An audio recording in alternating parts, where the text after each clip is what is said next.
I'd like you all to think back to January of 2020. How often do you think that you thought about infectious diseases if you didn't already work in infectious?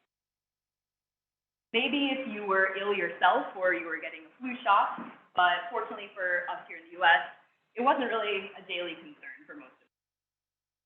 Now, flash forward to March of 2020, and this virus needs no introduction, but how often did you think about infectious diseases at that point?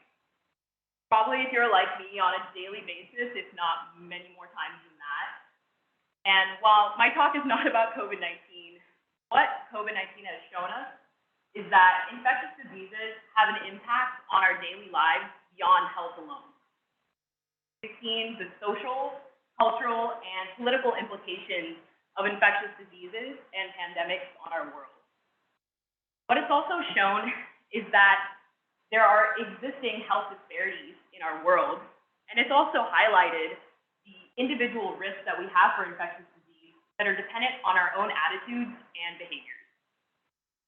Now, I'm a soon-to-be veterinarian, and this is probably what most people think of as a veterinarian, dogs and cats and clinical medicine, but as we've seen today, veterinarians play a very important role in protecting public health for both animals and humans, and in preventing infectious diseases.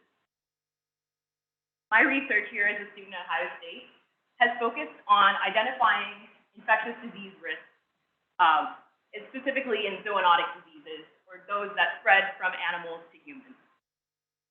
This interconnection between human, animal, and environmental health is known as the One Health approach.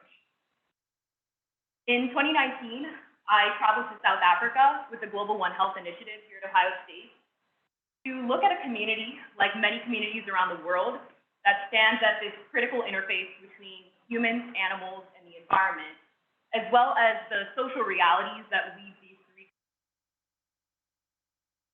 I traveled to the Manisi community, which is a livestock-dependent community in Mpumalanga, South Africa.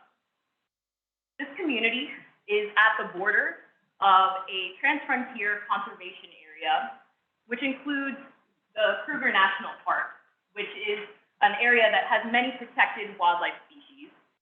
And it also borders many areas of wild bush that the community members use for free grazing of their cattle.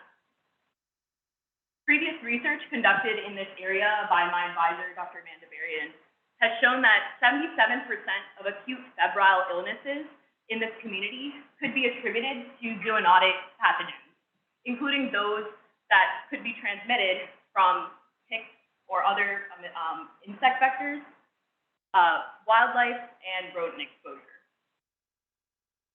So the objectives were also to identify, with this study, some of the other risk factors. And what they saw was there was also a differential based on gender, in a difference in zoonotic illnesses between men and women. And so we wanted to better understand why this might be the case. So the research objectives that I had in traveling there were first just to understand the community and what the daily livelihood activities looked like. Additionally, we wanted to look at specifically the roles that were different between men and women in daily life. And finally, how these different roles play into this context of animal interactions and environmental interactions, and therefore, as well, zoonotic pathogen risk. So the methods for this research were derived from anthropology and ethnographic qualitative methods, and we did it in a more rapid fashion as we were only there for a month.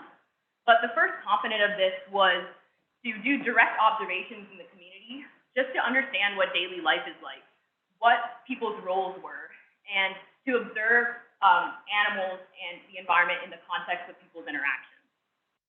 The second part of this study was doing focus groups with men and women separately to get their own perspectives on what their roles are in the community, as well as their attitudes and perceptions about infectious disease exposure risk and their overall interactions with animals in the environment.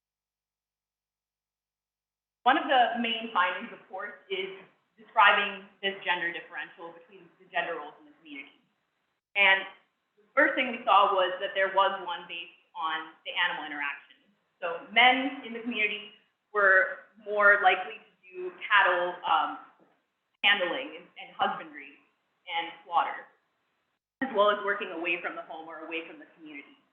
Women had more home-centered activities in this community, including childcare, food preparation, cleaning and sweeping of the home areas, removing trash, as well as collecting water from various sources in the community.